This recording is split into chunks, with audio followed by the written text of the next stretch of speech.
पर मैं सोच रही हूँ कि इसको हमेशा के लिए अपने पास रख लूँ, लेकिन ये जब रिजल्ट आएगा तो ये हमारे पास रह सकता है, अगर नहीं आया अच्छा तो फिर ये जा सकता है। आना तो निश्चित है, क्योंकि आप यहाँ तक बिहार बोर्ड के लोगों ने यहाँ तक आपको बुलाया है, तो आना तो निश्चित है। क्या लगता है जब पहली बार कॉल आपके पास आया, वो इमोशन कैसा है? तो मैं तो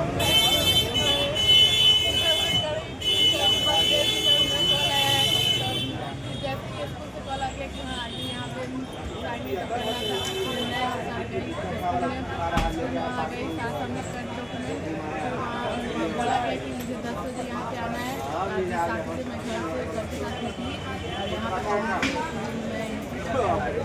देखिए, बिहार बोर्ड इंटर का जो है वो टॉपर वेरिफिकेशन हो रहा है पटना में।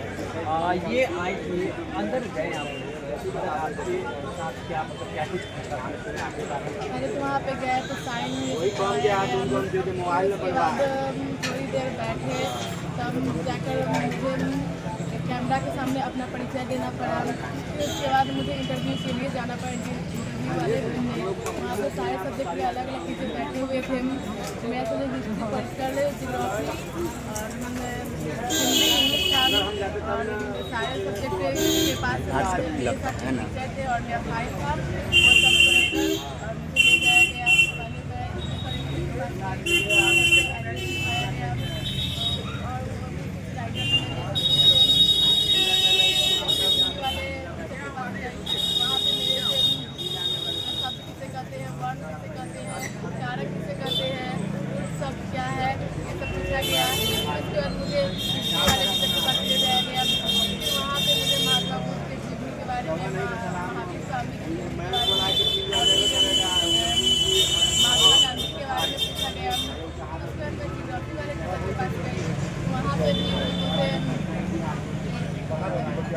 भारत किस अक्षांश के अंतर्गत आता है ये सब पूछा गया और किस रेखा से गुजरता है ये।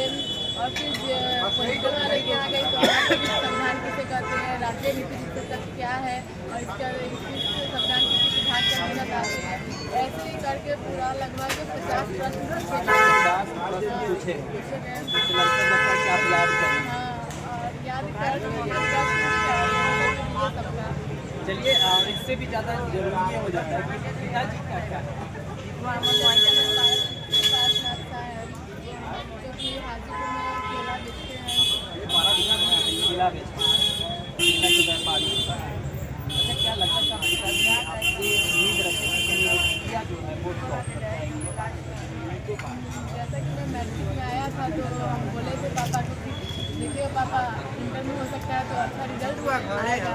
वही वो अब ये पता नहीं उम्मीद था कि नहीं, लेकिन जब मेरा कल कॉल आया था तो बोले तो हंस रहे थे तो ठीक है जाओ पहले वहाँ से आओ उसके बाद देखो क्या होता है। पिताजी का माहौल आपकी जीवन में तो उंगली थाम के चलना सिखाया, फिर उसके बाद यहाँ तक लाने में भी पिताजी का रहा। अच्छा, ये बताइए, पिताजी का योगदान तो बहुत रहा है और काफ़ी इमोशनल स्टोरीज भी है, क्योंकि पिताजी पेशे से जो है वो केला बेचते, कहाँ पर हाजीपुर में, और उनकी बिटिया जो है वो टॉप कर गई। कहाँ से आपने शिक्षा प्राप्त किया? स्कूल में भी जाती थी तो स्कूल में भी वहाँ पे लेकिन जब मैं घर पे आती थी तो अधिकतर समय मैं कोचिंग में रहती थी, वहीं पे मेरे सर वहाँ पे सपोर्ट किए और मुझे मार्गदर्शन अच्छा मार्गदर्शन किए। अच्छा, कुछ लोग कहते हैं कि जो सरकारी विद्यालय है वहाँ पढ़ाई नहीं हो पाता है, बच्चे नहीं पढ़ पाते, स्कूल से और सर के माध्यम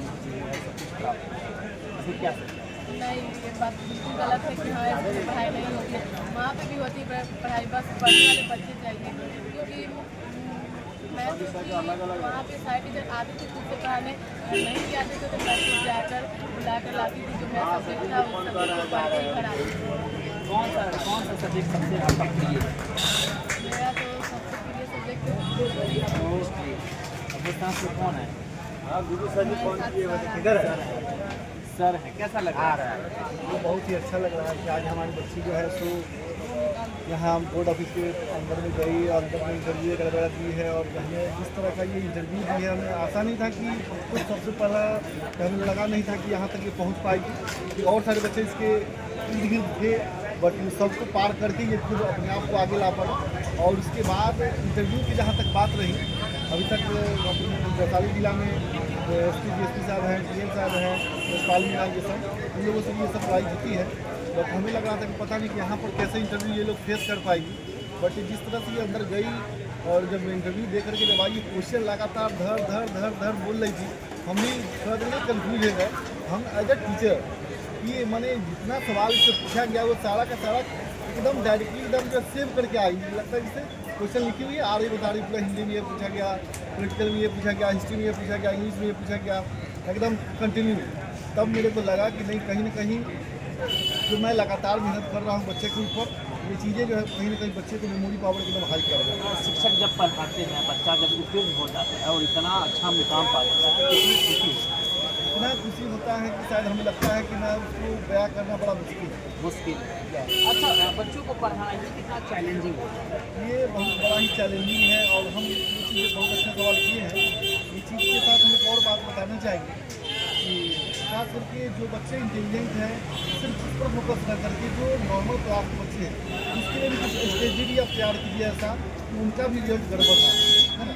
हम लोग का आज आपको ऑन कैमरा में बता रहा हूँ, मेरे यहाँ जो मेरा कोचिंग जो Om Sainath coaching centre Dharmaraji Durga college में है, ये ऑन कैमरा में बता रहा हूँ। आज इलाके का कभी जाकर के ऐसा नहीं कि आपको लगे कि सर यहाँ पर हो सकता है पब्लिसिटी के लिए सब झूठ बोल देंगे, वहाँ जाएंगे तो पता चलेगा कि आप गड़बड़ है। तो वहाँ पर तो मेरा जो डाउन है वो हम बता रहे हैं। ये बात मेरे यहाँ सिस्टम है मेरे कोचिंग का कि जो बच्चियाँ पढ़ती हैं, अगर फाइनेंशियली अगर प्रॉब्लम है, उनके गार्जियन सपोर्ट नहीं कर पा रहे, तो मेरे यहाँ सिस्टम है कि आप आइए, बढ़िया कोई दिक्कत नहीं। अगर आप बढ़िया ढंग से पढ़ते हैं, मेरे यहाँ से कोई दिक्कत नहीं। अगर बाई मान लीजिए अगर आप फेल कर जाते हैं, किसी कारण बस से अगर फेल कर जाते हैं, पैसा एक पैसा देने का जरूरी नहीं। आपके पास पैसा नहीं है, फिर भी आप लगातार पढ़ें। और गवर्नमेंट अगर हेल्प करती है आपको किसी भी तरफ से, तो इसमें से आपको इच्छा है कि सर हमें पढ़ाएं हैं, हम सबको कुछ पैसा सबको दें, क्योंकि सर भी इसी चीज़ से जुड़े हुए हैं, तो हम खुशी खुशी रखते हैं। मेरा सिस्टम ही है कि अगर आपका रिजल्ट गड़बड़ हुआ, पैसा देने का कोई जरूरी नहीं। देखिए, तो ये हाजीपुर की बेटियां हैं। अच्छा, आप भविष्य में क्या बनना है? मुझे भविष्य में तो माता पिता का अच्छे से सम्मान कर उसके बाद आगे देखते हैं। आगे की कोई प्लानिंग है? चलिए, कितनी खुशी है? बहुत ज़्यादा आइए ये किसने दिया? मेरे अंदर बोर्ड ऑफ। चलिए, तो ये हाजीपुर की बेटियां थी जिन्होंने टॉप किया है, तो इनके विषय में क्या सोचते हैं? क्योंकि